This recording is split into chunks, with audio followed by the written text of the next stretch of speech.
तो आज का सेशन हम लोग स्टार्ट करते हैं और आज के सेशन में हम लोग क्या बोलते हैं, एग्जीक्यूटिव के बाद हम लेजिस्लेटिव वाले पोर्शन पे आते हैं। लेजिस्लेटिव आप लोग जानते हैं, लेजिस्लेटिव का मतलब होता है कि जो कानून बनाना, ठीक है। हमारे देश में बहुत सारे कानून हैं, वो कानून कौन बनाता है, कैसे बनता है और कौन उसमें भागीदारी लेता है, वो सब आज हम लोगों को देखना है। तो ओवरऑल हम कॉन्स्टिट्यूशन ऑफ इंडिया के जो, या फिर आप बोल सकते हैं कि पिलर्स ऑफ डेमोक्रेसी जिसको बोला जाता है, कि एक पिलर एग्जीक्यूटिव, एक पिलर लेजिस्लेटिव, एक पिलर जुडिशरी, ठीक है, एक पिलर प्रेस को भी कहा जाता है।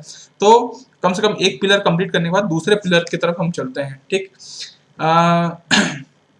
आप जो ये देख रहे होंगे स्क्रीन पे, ये आपको हमारे देश का पार्लियामेंट है, उसका इमेज है, ठीक है। तो स्टार्ट करने से पहले मैं आपको कुछ चीज़ें बताना चाहता हूँ। देखिए, हमारे देश में जो लेजिस्लेटिव है, लेजिस्लेटिव है ना, लेजिस्लेटिव, ये बेसिकली दोनों लेवल पे होता है। जैसे कि आप अगर कॉन्स्टिट्यूशन में देखें तो पार्ट 5 में आपको सेंटर में कैसे कानून कैसे बनता है उसके बारे में बताया गया है, और पार्ट 6 में आपको स्टेट में कैसे कानून बनता है, लेजिस्लेशन होता है, वो सब आपको बताया गया है। मतलब ये अगर इसमें जो कानून बनेगा, ये बनेगा, इसमें जो कानून बनेगा वो होल इंडिया के लिए कानून बनेगा। मतलब यहाँ पे जो कानून बनता है वो पूरे इंडिया में लागू होता है, लेकिन यहाँ पे जो कानून बनता है वो अपने स्टेट में लागू होता है, ठीक है। It is for the state है, लॉ इज फॉर स्टेट। ये हमको समझ में आ गया। चलिए, तो ये बनता कहाँ पे है, इस जगह को क्या बोलते हैं, इस जगह को बोला जाता है पार्लियामेंट, ठीक है। इस जगह को पार्लियामेंट कहा जाता है। और यहाँ पे जो स्टेट में जो कानून बनता है उसको क्या कहते हैं, तो लेजिस्लेचर कहते हैं, ठीक है। तो लेजिस्लेचर बोला जाता है, ठीक है। अब मुद्दे की बात यह है कि इस पार्लियामेंट में कौन कौन होता है, ठीक है। पार्लियामेंट का हिस्सा कौन कौन बनता है, तो मैं यहाँ पे आपको लिख देता हूँ वापस से, पार्लियामेंट। पार्लियामेंट का हिस्सा कौन कौन होता है, तो ये क्वेश्चन बहुत बार एग्जाम में पूछा जा चुका है, यूपीएससी कई बार पूछती है ये क्वेश्चन को, कि विच of the following is a part of parliament, ठीक है। तो आपको ये 3 पार्ट को याद रखना है, क्योंकि इसी में गोल गोल घुमाता है। तो बेसिकली आपको लोकसभा को पार्लियामेंट का हिस्सा बताना है, राज्यसभा को आपको हिस्सा बताना है, और प्रेसिडेंट ऑफ इंडिया भी आपके पार्लियामेंट का हिस्सा होते हैं। तो इसीलिए ये थोड़ा सा ध्यान में नहीं रहता कि president is a part of parliament और not. President is a part of parliament, ठीक है, ये एक पार्लियामेंट का पार्ट है। इसीलिए इनको कहा जाता है इंटीग्रल पार्ट ऑफ पार्लियामेंट, ठीक है। और हमारा लेजिस्लेचर की बात करें, लेजिस्लेचर, तो लेजिस्लेचर में भी 3 पार्ट होते हैं। कई जगह, कई स्टेट में 2 ही होते हैं, कई स्टेट में 3 होते हैं। एक होता है गवर्नर, जैसे यहाँ पे प्रेसिडेंट ऑफ इंडिया है, हम स्टेट्स में गवर्नर होते हैं। जैसे यहाँ लोकसभा है, वहां पे लेजिस्लेटिव असेंबली होता है राज्यों में। और यहाँ पे जैसे राज्यसभा है, कुछ राज्यों में लेजिस्लेटिव काउंसिल भी हुआ करते हैं। ये ऑप्शनल है, ये ऑप्शनल है, लेकिन कई राज्यों में, जैसे 7 राज्य ऐसे हैं जहाँ पे आपको लेजिस्लेटिव काउंसिल मिलता है। तो ये एक पूरा ओवरऑल ढांचा है जो आपको अभी स्क्रीन पे दिख रहा है कि लेजिस्लेटिव कैसे कैसे होने वाला है। इसमें बहुत सारे आर्टिकल हैं। जैसे मैं आपको लेजिस्लेटिव की बात करूं तो आप देखिए, आप पार्ट 5 की बात करें तो पार्ट 5 में 79 आर्टिकल से लेके 123, ठीक है, यहां तक आपका पार्ट 5 में लेजिस्लेटिव की ही बात की गई है। और अगर पार्ट 6 की बात करें तो पार्ट 6 में 168 से लेके जैसे ये 123 है, ये 213 है, ठीक है। तो 213 तक ये आपका स्टेट्स लेजिस्लेचर की ही बात की गई है, ठीक है। तो ये ओवरऑल ढांचा है। अब इसमें देखिए, पूरे आर्टिकल तो हमेशा याद रखने रहते नहीं है, सारे आर्टिकल आपके उतने काम के नहीं है जितना एग्जाम पॉइंट ऑफ व्यू से। तो आप इसमें से कुछ आर्टिकल को याद रखिएगा। जैसे चलिए, मैं आपको आगे आते जाएगा तो आपको बताते जाऊंगा, ठीक है। ठीक है, तो चलिए हम एक काम करते हैं। सबसे पहले आपको मैं कुछ चीजों के बारे में बताते जाता हूँ। जैसे कि ये पार्लियामेंट आपको दिख रहा होगा, ये तो अच्छी बात है, पार्लियामेंट ही की बात करना है। ये जो आपको बिल्डिंग दिख रहा है, ये अभी नया पार्लियामेंट जो अभी अंडर कंस्ट्रक्शन है, इसको सेंट्रल विस्टा प्रोजेक्ट कहा जाता है।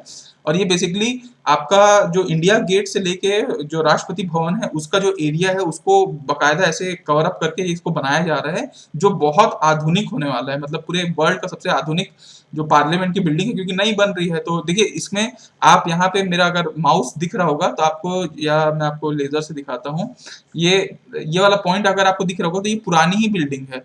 ये जो पीछे का बिल्डिंग है ये पुरानी बिल्डिंग है। इसमें आपका नया सेंट्रल विस्टा प्रोजेक्ट बन रहा है, क्योंकि पुरानी बिल्डिंग बहुत साल पुरानी हो चुकी है। हाँ बोलो। सर 543 में सर जो आप 13 बताया था उसमें जम्मू कश्मीर और लद्दाख इंक्लूडेड रहेगा क्या? नहीं, अभी तो इंक्लूडेड नहीं है, क्योंकि अभी वहां पे चुनाव हुआ नहीं है। अभी आगे उसका डिलिमिटेशन कमीशन के हिसाब से वो डिसाइड होगा। वैसे तो अभी पुराना ही चल रहा है। अभी वो जब से यूटी बना है उसके बाद से अभी इलेक्शन हुआ नहीं है। तो जो मैं अभी आंकड़ा बता रहा हूँ वो उसके पहले का है। अभी जैसे ही इलेक्शन होगा तब वहां से जो आएंगे वो यूटी के अंडर में आ जाएंगे। ठीक है, ओके सर। ओके, एक मिनट ना। रिकॉर्डिंग चल रही है ना? रिकॉर्डिंग, ओके, रिकॉर्डिंग चल रही है, ठीक है। तो चलो हम आगे बढ़ते हैं, और होप सो ठीक है। चलो, कहाँ थे अपन? यहाँ थे। उसके बाद अब हम लोग देखते हैं कि राज्यसभा में इलेक्शन कैसे होता है। तो राज्यसभा का इलेक्शन आपका इनडायरेक्ट होता है। आपको मैंने बताया था कि इसमें आप वोट देने नहीं जाते हो, इसमें आपके चुने हुए लोग वोट देने जाते हैं, इसलिए इसको डायरेक्ट ना कह के इनडायरेक्ट कहते हैं, है ना। इसका भी इनडायरेक्ट होता है। तो बिल्कुल जैसे प्रेसिडेंट ऑफ इंडिया के चुनाव में हम लोग देखे थे पीआरएस और एसटीवी का सिस्टम फॉलो हुआ था, वैसे ही यहाँ पे भी होता है। पीआरएस मतलब ये भी बहुत सारी जनसंख्या को रिप्रेजेंट करता है एक आदमी, इसलिए प्रोपोर्शनल रिप्रेजेंटेटिव सिस्टम है। और एसटीवी है सिंगल ट्रांसफरेबल वोट सिस्टम, मतलब प्रेफरेंस भरा जाएगा उसमें। ऐसा नहीं है कि किसी एक को कर दिया, प्रेफरेंस भरा जाता है, तो एसटीवी वाला है।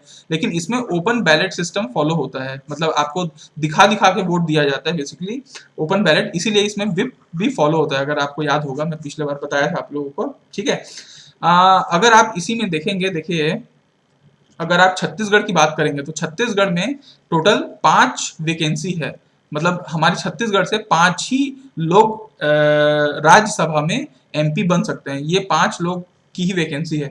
तो हमारे यहाँ कितने लोग के वोट के हिसाब से डिसाइड होगा, तो इसका एक फॉर्मूला होता है कि total legal vote divided by vacancy +1 +1। ये एक फॉर्मूला होता है जिसपे राज्यसभा की चुनाव होती है। तो जैसे टोटल लीगल वोट हमारे छत्तीसगढ़ में कितने लीगल वोट हैं, तो हमारे यहाँ 90 विधानसभा है, तो 90 विधायक तो होंगे ही। ठीक है, वैकेंसी कितना है, तो हमारे यहाँ छत्तीसगढ़ से 5 ही वैकेंसी है, 5 लोग ही बन सकते हैं।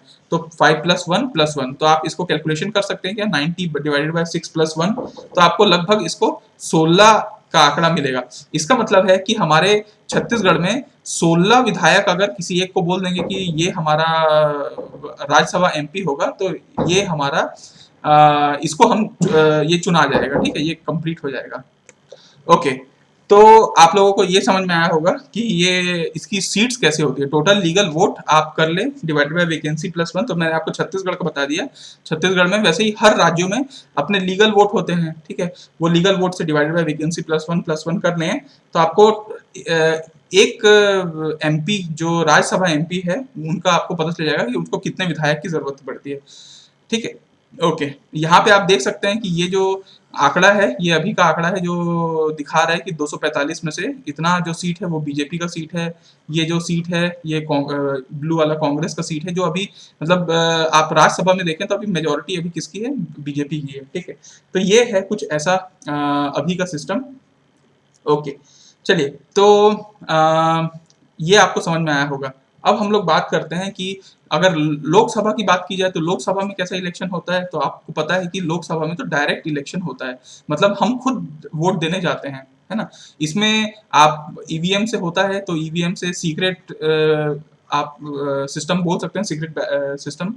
ठीक है, तो यहाँ तक तो ये तो आपको समझ में आया होगा। अब मैं आपको बताता हूँ कि इन लोगों कितने साल तक रह सकते हैं। मतलब पहली बात तो राज्यसभा का कितना टेन्योर होता है। तो राज्यसभा का टेन्योर इनडेफिनेट होता है, इनडेफिनेट है ना, मतलब ये जो सभा है राज्यसभा, ये कभी भंग नहीं होता, ये कभी डिसॉल्व नहीं होता, ठीक है, इसका डिसॉल्व कभी नहीं होता, मतलब ये भंग नहीं होगा, ये हमेशा चलता रहेगा।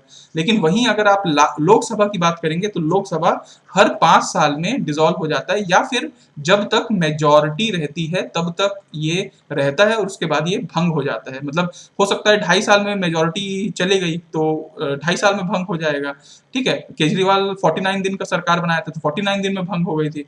तो ये मेजॉरिटी या फिर 5 साल, इतने समय तक इस सभा को आप बोलते हैं रहता है। लेकिन सभा में तो मेंबर्स भी होते हैं, तो क्या मेंबर्स भी इनडेफिनेट टाइम तक रहते हैं? तो ऐसा नहीं है।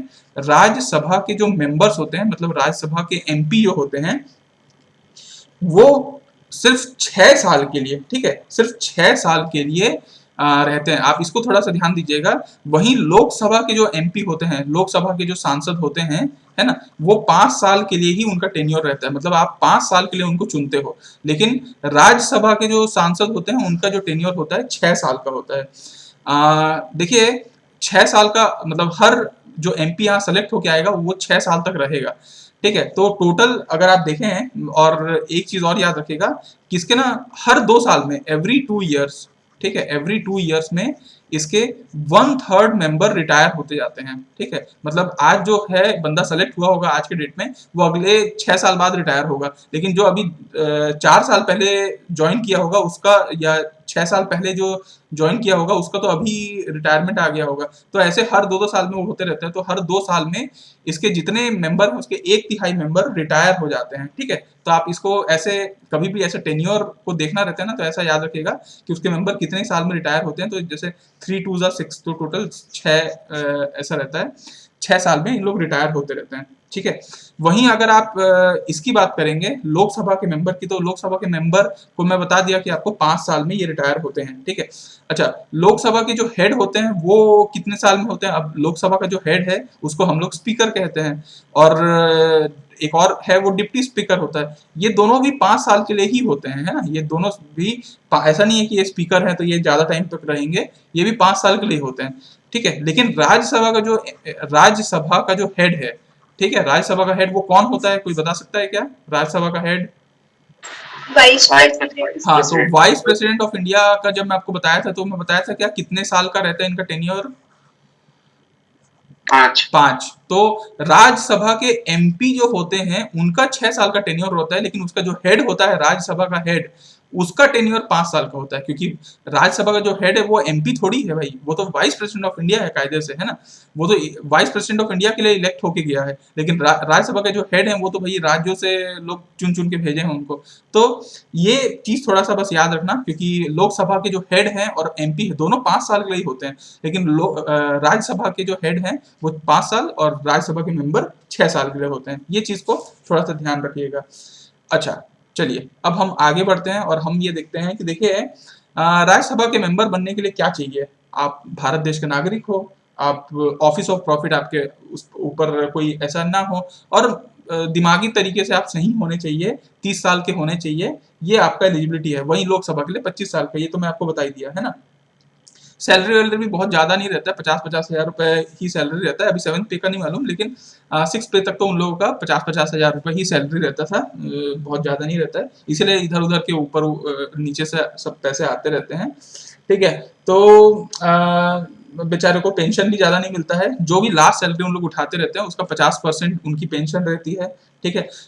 मुद्दे की बात यह है कि ये पैसा कौन देता है और ये पैसा डिसाइड कैसे होता है? पैसा बेसिकली इनका जो पैसा है कि इनकी सैलरी कितनी होगी, ये पार्लियामेंट ही डिसाइड करती है ना, पार्लियामेंट ही डिसाइड करती है कि इनको कितना पैसा मिलेगा। और पार्लियामेंट बोले तो ये खुद ही है ना, लोकसभा के तो मेंबर खुद ही हैं, तो राज्यसभा भी होता है, पार्लियामेंट प्रेसिडेंट ऑफ इंडिया भी होता है, तो पार्लियामेंट वाले लोग ही डिसाइड करते हैं कि भैया आपको कितना पैसा मिलेगा और कौन देगा पैसा। तो कंसोलिडेटेड फंड ऑफ इंडिया से इनका पैसा इनको आता है, सैलरी। सेम चीज राज्यसभा से भी है और सेम चीज लोकसभा से भी है। लोकसभा में भी वही सेम चीज चलता है कि भैया ये भी सीएफआई से ही चार्ज होते हैं और इनका भी सैलरी पार्लियामेंट ही डिसाइड करता है ना। अच्छा, ये बात भी हो गया।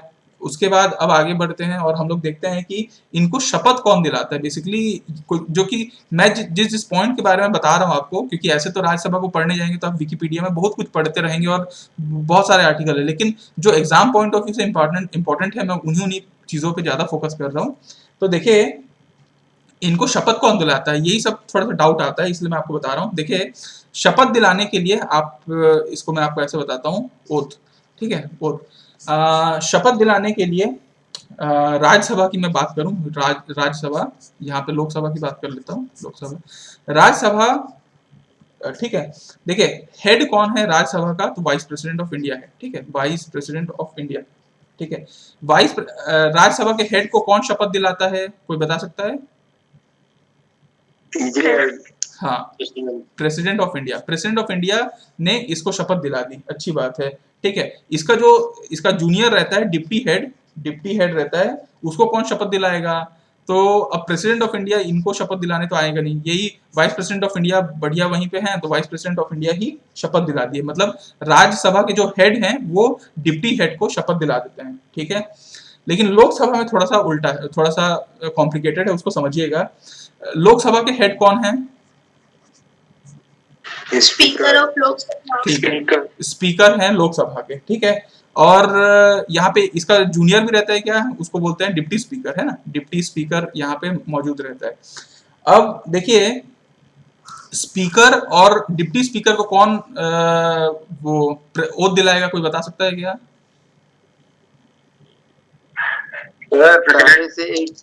प्रेसिडेंट से ही करा दें ठीक है, नहीं sir, chief minister, chief minister, CJ, CJI नहीं सर, सर पहले से ना सर एक अस्थायी स्पीकर चुनते हैं, वो उन लोगों को वोट दिलाते हैं सर। हाँ, देखो, अब मैं थोड़ा सा इसका कॉन्सेप्ट बता रहा हूँ। देखो, कायदे से स्पीकर कौन है? स्पीकर आपका स्पीकर कहाँ गया यार? हाँ, चला गया, रुक जाओ। जो स्पीकर होता है, स्पीकर और डिप्टी स्पीकर, ये कौन है?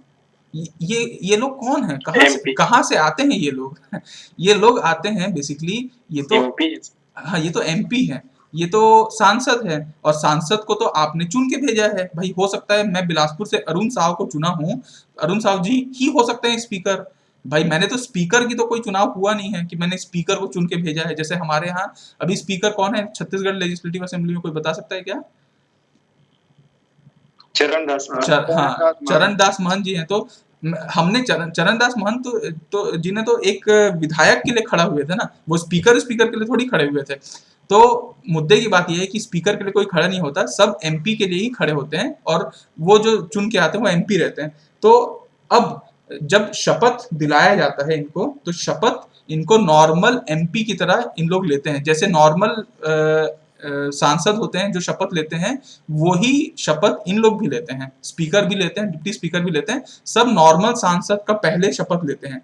उसके बाद प्रेसिडेंट ऑफ इंडिया चाहे तो खुद, चाहे तो किसी और को जो उसके द्वारा नॉमिनेट हो, और वो कम से कम ऐसा हो जो खुद एक एमपी हो, मतलब खुद एक सांसद हो, उसको प्रेसिडेंट ऑफ इंडिया, मतलब हो सकता है प्रेसिडेंट ऑफ इंडिया के पास काम हो तो वो बोलेगा कि किसी सांसद को बोलेगा भाई तुम ही बन जाओ, तो प्रेसिडेंट ऑफ इंडिया या तो खुद या तो वो किसी को नॉमिनेट करेगा कि भाई इन लोगों को शपथ दिलवा दो, तो इन लोग फिर इसको बोला जाता है प्रोटेम स्पीकर, है ना, इसको इंग्लिश में प्रोटेम स्पीकर कहा जाता है, अस्थायी जो आपका अध्यक्ष है। तो प्रोटेम स्पीकर कोई बंदा बनता है और वो फिर इन लोगों को स्पीकर और डिप्टी स्पीकर का शपथ दिलवाता है। तो अभी कॉन्सेप्ट क्लियर है आप लोगों का? अब हम लोग आगे बढ़ते हैं और अब हम लोग देखते हैं थोड़ा सा, जैसे आपका राज्यसभा और लोकसभा के बारे में आपको हल्का फुल्का जानकारी मिल चुका होगा, तो मैं आपको थोड़ा सा ना पहले लेजिस्लेटिव काउंसिल के बारे में बताना चाहता हूँ, ठीक है, लेजिस्लेटिव काउंसिल, और उसके बाद फिर हम लोग आगे बढ़ेंगे। तो देखिए, लेजिस्लेटिव काउंसिल हिंदी में इसको बोलते हैं विधान परिषद। ये लेजिस्लेटिव काउंसिल बेसिकली देखिए, आर्टिकल एक तो 169 में इसके बारे में उल्लेख है हमारे संविधान में कि लेजिस्लेटिव काउंसिल होना चाहिए टाइप का, लेकिन इसका जो फॉर्मेशन है, और अगर ऐसा लगता है कि जैसे किसी राज्य को लगता है कि मेरे राज्य में लेजिस्लेटिव काउंसिल होना चाहिए, है ना, तो उस स्टेट लेजिस्लेचर होगा जो उसका राज्य का जो कानून बनाने वाला लेजिस्लेटिव असेंबली होगा, वो क्या करेंगे, वो एक प्रपोजल भेजेंगे, ठीक है, वो प्रपोजल भेजेंगे कि भाई मेरे स्टेट में लेजिस्लेटिव काउंसिल बनाना है। किसको भेजेंगे प्रपोजल? पार्लियामेंट को, ठीक है, पार्लियामेंट को प्रपोजल भेजेंगे कि भैया हम लोगों को जरूरत पड़ रही है तो हमको बनाना है।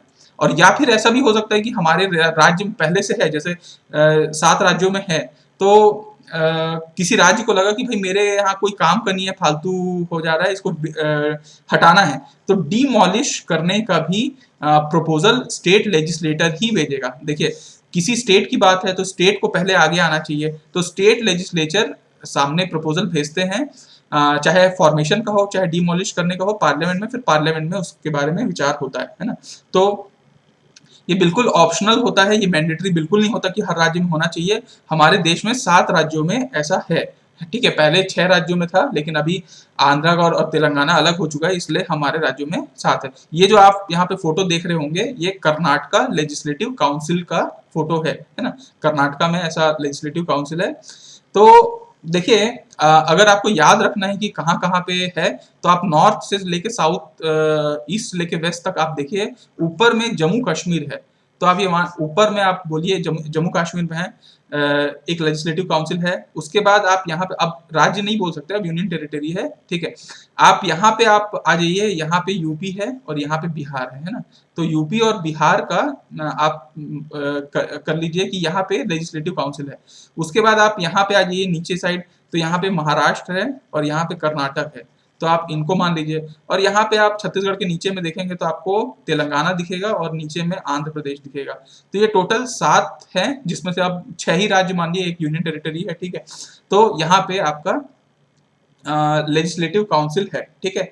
8वां बनने की फिराक में है, आसाम में बात चल रही है, क्योंकि ईस्ट साइड में कोई भी नहीं है, इसलिए आसाम में बात चल रही है। इसमें ना भी सर। ओके, तो इसमें कितनी सीट हो सकती हैं? अगर लेजिस्लेटिव काउंसिल में जैसे हर विधान जो सभा होता है वगैरह, उसमें सीट फिक्स होती है, तो इसमें कितनी सीट हो सकती हैं? तो देखिए, या तो उस राज्य की जितनी लेजिस्लेटिव असेंबली की सीट होगी उसकी 1/3 सीट हो सकती है इसमें, ठीक है। या फिर अगर मान लो लेजिस्लेटिव असेंबली बहुत कम है सीट उसमें, ठीक है, तो 1/3 में अगर कम पड़ रहा है तो 40 तो आपका होना चाहिए, ठीक है। तो मिनिमम ऐसा बोला गया है कि 40 होना चाहिए, या फिर 1/3, जो भी इनमें से बड़ा होगा उसको रखा जाएगा। लेकिन इसमें एक एक्सेप्शन था, जम्मू कश्मीर में 36 सीट थी, लेकिन एक्सेप्शनल पे उसको रखा गया था। बाकी सारे में, जैसे यूपी में 100 सीट है, बिहार में 80, लगभग 80 है, 78 कुछ सीट है, महाराष्ट्र 75, आपका कर्नाटक भी 75, आंध्र प्रदेश 50, तेलंगाना 40, ऐसे सीट्स बटे हुए हैं जो आपके लेजिस्लेटिव काउंसिल में है, ठीक है। तो आपको हल्का सा अगर जानकारी मिला होगा लेजिस्लेटिव काउंसिल का, तो मैं अब आपको थोड़ा सा डिटेल में, हल्के से और डिटेल में लेके जाता हूँ कि लेजिस्लेटिव काउंसिल और लेजिस्लेटिव असेंबली, है ना, लेजिस्लेटिव काउंसिल और असेंबली के बीच में क्या क्या अंतर होता है, इसके बारे में थोड़ा सा आपको बताता हूँ। देखिए, यहाँ जो आप फोटो देख पा रहे होंगे, यहाँ जो फोटो देख पा रहे हैं, ये हमारे छत्तीसगढ़ का लेजिस्लेटिव असेंबली है, ठीक है, ये हमारा विधानसभा है छत्तीसगढ़ का, जो आप यहाँ पे देख पा रहे हैं, ठीक है। ओके, चलिए, तो आप यहाँ पे देखते हैं, पहली बात तो ये लोकसभा और ये सॉरी लेजिस्लेटिव काउंसिल और असेंबली कब कब बने। तो देखिए, हमारे देश में ना, जैसे मोंटागू चेम्सफोर्ड रिफॉर्म आया था, वैसे ही 1935 में गवर्नमेंट ऑफ इंडिया एक्ट आया था, ठीक है। और गवर्नमेंट ऑफ इंडिया एक्ट में ये कहा गया था कि सेंटर के साथ साथ राज्यों में भी बाई कैमरलिज्म आ जाएगा। तो बाई कैमरलिज्म मतलब 2 भागी टाइप का। तो हमारे यहाँ स्टेट्स में भी फिर 2 भाग कर दिए गए ऑप्शनल के तौर पे। तो 1935 ही आप मान सकते हैं कि इसका ओरिजिन है जब स्टार्ट हुआ, लेकिन नामकरण इसको 1954 में ही दिया गया था, ठीक है। इन लोगों का नाम क्या क्या है, तो देखिए, इसको भी जैसे ये जो आप लोकसभा के लिए देखते हैं, सेम आप लेजिस्लेटिव असेंबली के लिए मान के चलिए। इसको भी हाउस ऑफ द पीपल कहा जाता है, और लेजिस्लेटिव काउंसिल को हाउस ऑफ द आपका क्या बोलते हैं, काउंसिल ऑफ स्टेट्स, या फिर स्पेशल्स ऑफ स्टेट्स आप बोल सकते हैं। काउंसिल ऑफ स्टेट्स नहीं बोल सकते, स्पेशल ऑफ स्टेट्स बोल सकते हैं, या स्पेशलिस्ट हाउस भी कह सकते हैं, ठीक है। क्योंकि एक्चुअली मैं आपको बताऊंगा कि इसका इलेक्शन कैसे होता है, इसलिए, लेकिन अभी मान के चलिए कि इसका जो हाउस का नाम है उसको आप स्पेशलिस्ट हाउस कह सकते हैं, है ना, ठीक है। आप यहाँ पे देखिए, चलिए मैं आपको वाइड स्क्रीन में ही आपको बताता हूँ। लेजिस्लेटिव काउंसिल और लेजिस्लेटिव असेंबली के बारे में थोड़ा थोड़ा वर्णन करते आता हूँ। इसको भी अपर हाउस कहा जाता है, ठीक है, अपर हाउस, और इसको लोअर हाउस ही कहा जाता है, ठीक है। इसमें लेजिस्लेटिव काउंसिल में आपको जैसे मैंने बताया कि कितने लोग हो सकते हैं, जैसे वहां पे मैंने आपको बताया 245, 545 ये सब होता है, वैसे इसमें कितने हो सकते हैं, तो 1/3 या फिर 40 लोग, जो भी ज्यादा होगा उतने मेंबर रह सकते हैं। और लेजिस्लेटिव असेंबली में कितने सीट हो सकते हैं, तो देखिए आप यूपी का देखे होंगे 400 सीट होता है, हर राज्य की अलग अलग नंबर ऑफ सीट्स हैं। तो ये हर राज्य की अलग अलग है, तो इसको डिसाइड कौन करता है, तो इसको डिसाइड करने वाला कहलाता है डिलिमिटेशन कमीशन, ठीक है। तो देखिए डिलिमिटेशन कमीशन डिसाइड करता है। अब देखिए यूपी में 400 सीट मान लीजिए और छत्तीसगढ़ में 90 सीट, क्या एरिया में हम लोग बहुत कम ज्यादा है क्या, मतलब बहुत ज्यादा डिफरेंस है क्या, ऐसा तो नहीं है। किस चीज में डिफरेंस है छत्तीसगढ़ और यूपी, कोई बता सकता है? जनसंख्या में सर। हाँ, तो Population. अल्टीमेटली क्योंकि आप जानते हैं जो बाकी सारे सिस्टम होते हैं वो पीआरएस पे चलता है कि कितने लोगों को आप रिप्रेजेंट कर रहे हो, तो इसीलिए पॉपुलेशन के बेसिस पे यहाँ पे जो सीट्स हैं वो 400 के करीब हैं और हमारे यहाँ 90 सीट्स हैं। तो पॉपुलेशन के बेसिस में डिलिमिटेशन कमीशन ऐसा डिसाइड करता है। ये आज तक मतलब अगर आप देखे होंगे 2001 में लास्ट बार ये डिलिमिटेशन कमीशन काम किया था और उस समय से जो चल रहा है वो आज तक चलते आ रहा है, वो आगे भी 2025 तक की फ्रीज है वो, ठीक है। वो जो पॉपुलेशन की जनसंख्या लिया गया है उसी पॉपुलेशन के आधार पे नंबर ऑफ सीट्स डिसाइडेड है पहले से, ठीक है। तो ये डिलिमिटेशन कमीशन इसमें फिक्स करता है, जैसे छत्तीसगढ़ की 90 विधानसभा फिक्स कर दिया है, तो ये चीज है, ठीक है।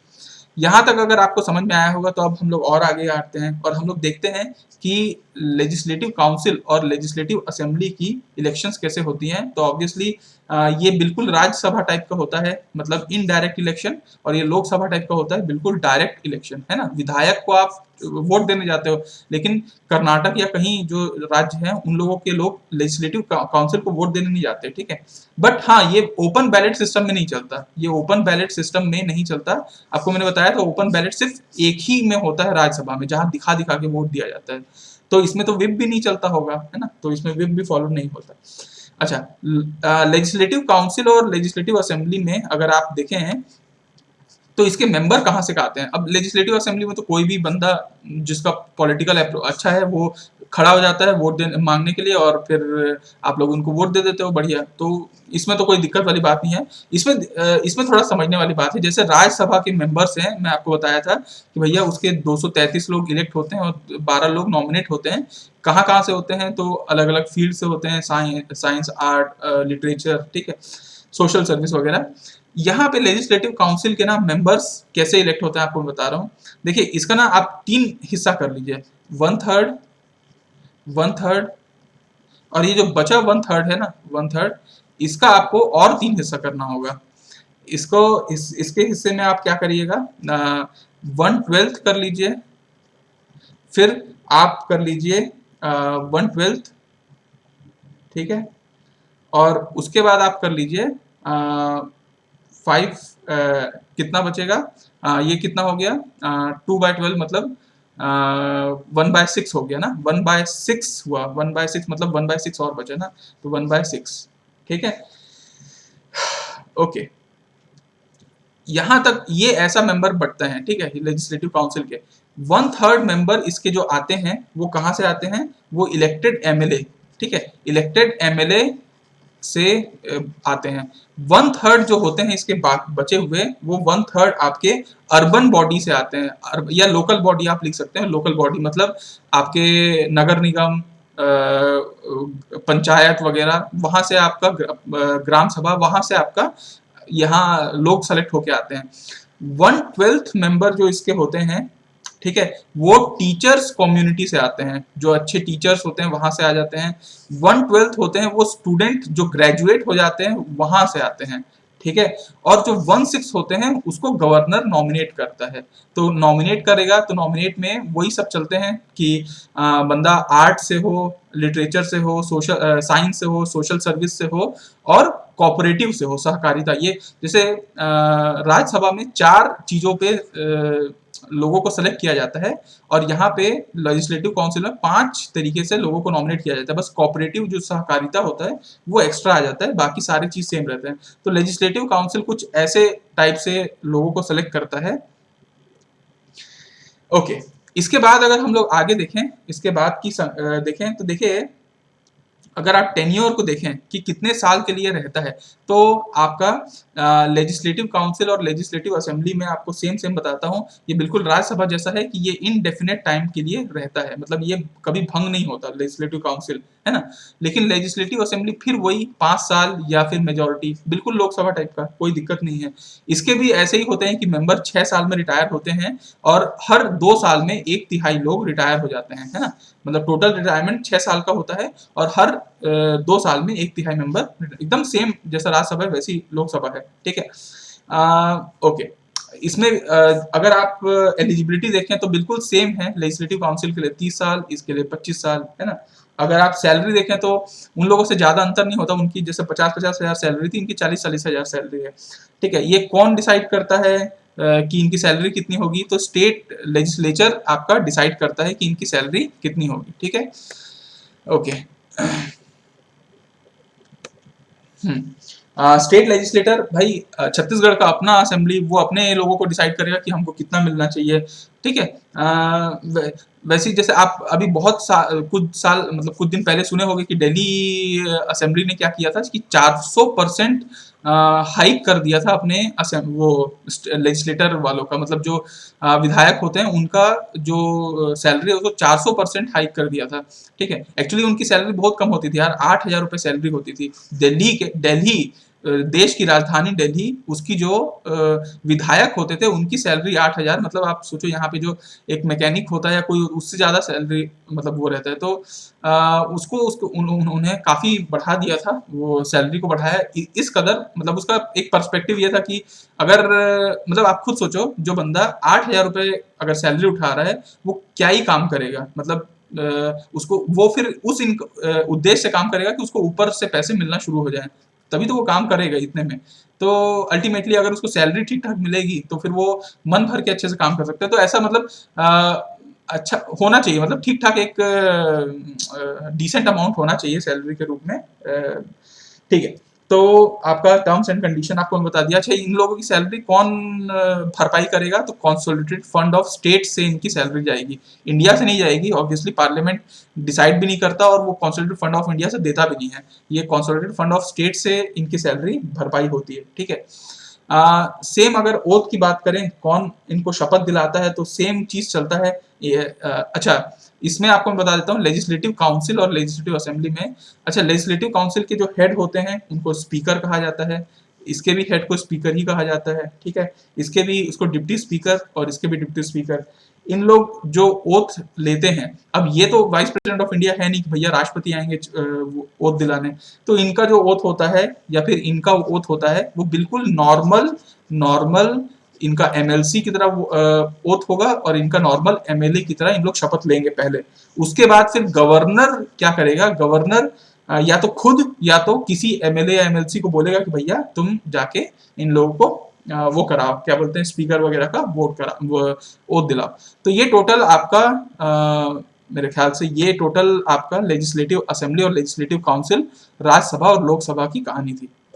तो ठीक है, आपको पार्लियामेंट के अंदर के बारे में कुछ चीजें पता चली होंगी कि भाई राज्यसभा क्या होता है, लोकसभा क्या होता है, विधान परिषद क्या होता है, विधानसभा क्या होता है, उसके बारे में थोड़ा सा आपको जानकारी मिला। तो चलिए अब मैं आपको थोड़ा सा पार्लियामेंट के वर्किंग में लेके चलता हूँ, पार्लियामेंट का वर्किंग कैसा है क्या है करके। तो हम लोग इसको थोड़ा सा ऐसे लेके चलते हैं। देखिए, पार्लियामेंट का वर्किंग 2 सेशन में चलता है। वैसे एक्चुअली अगर आप देखें तो 11 बजे से 5 बजे के बीच में इनका वर्किंग चलता है, जिसमें 2 सेशन होता है आपका। एक होता है 11 से 1:30 बजे का, और एक फिर होता है, थोड़ा सा गैप लेते हैं, खाना वाना खाते हैं बढ़िया, सो ओके करके बढ़िया 3 बजे से 5 बजे तक मस्त फ्रेश होके अच्छे से बैठते हैं यहाँ पे, ठीक है। तो 2 सेशन में इनका कार्यवाही चलता है, और मैं आपको बताया था कि कितने सेशन होते हैं, 3 सेशन होते हैं, ठीक है। Budget session, monsoon session, winter session, ये सब पिछले लेक्चर में आपको बताया था।